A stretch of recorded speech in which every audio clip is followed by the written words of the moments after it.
बुर्लीतील बंचाप्पा बनात राष्ट्रीय पक्षी मोराचा संशयास्पद मृत्यू. मोराची शिकार झाल्याचा प्राणीमित्रांचा संशय. वनविभागाच्या कारवाईकडे सगळ्यांचे लक्ष. मोरांचे नंदनवन म्हणून प्रसिद्ध असलेल्या बुर्ली येथील बंचाप्पा बनात आपल्या देशाचा राष्ट्रीय पक्षी असलेल्या मोराच्या पंखाचे अवशेष सापडले आहेत आणि यावरून मोराची शिकार झाल्याचा संशय व्यक्त केला जातो आहे.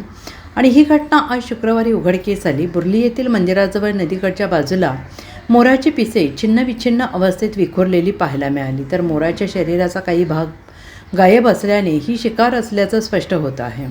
या घटनेमुळे परिसरात मोठी खळबळ उडाली असून पक्षीप्रेमींमधून तीव्र संताप व्यक्त होतो आहे. बंचाप्पा बन हे मोरांच्या वास्तव्यासाठी सुरक्षित आश्रयस्थान मानले जाते. मात्र गेल्या 2 ते 3 वर्षात या ठिकाणच्या लांडोरींच्या संख्येत मोठी घट झाल्याचं निरीक्षणात पक्षी अभ्यासकांनी नोंदवलं आहे. आता अशा प्रकारे राष्ट्रीय पक्षाचा बळी घेतला जात असल्याने येथील पक्षी वैभव धोक्यात आलेला आहे. या घटनेबाबत तातडीनं वनविभागाला पाचारण करण्यात आलेलं असून वनविभागाने या प्रकरणाचा सखोल तपास करून दोषींवर कडक कारवाई करावी अशी मागणी ग्रामस्थांकडून होत आहे. बुर्ली येथील बंचाप्पा बन हे मोरांसाठी खास करून प्रसिद्ध आहे.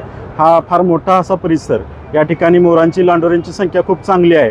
मात्र गेल्या 2-3 वर्षामध्ये या ठिकाणी लांडोऱ्यांची संख्या झपाट्यानं घटलेली आपल्याला बघायला मिळालं होतं. तर आता कालच एका मोराचा या ठिकाणी मृत्यू झाल्याचं आपल्याला बघायला मिळालं. कुणीतरी त्याची हत्या केलेली दिसते आणि त्या ठिकाणी जी मोराची पिसं आहेत ती अस्ताव्यस्त पडलेली आपल्याला बघायला मिळत आहेत. अत्यंत दुर्दैवी अशी घटना आहे आणि जे कोणी या मोरांच्या जीवावर उठलेलं आहे त्याच्यावर कडक कारवाई वन विभागानं करावी अशी मागणी मी सर्व पक्षीप्रेमींच्या वतीनं करत आहे. Bureau report SPN Marathi, बुर्ली.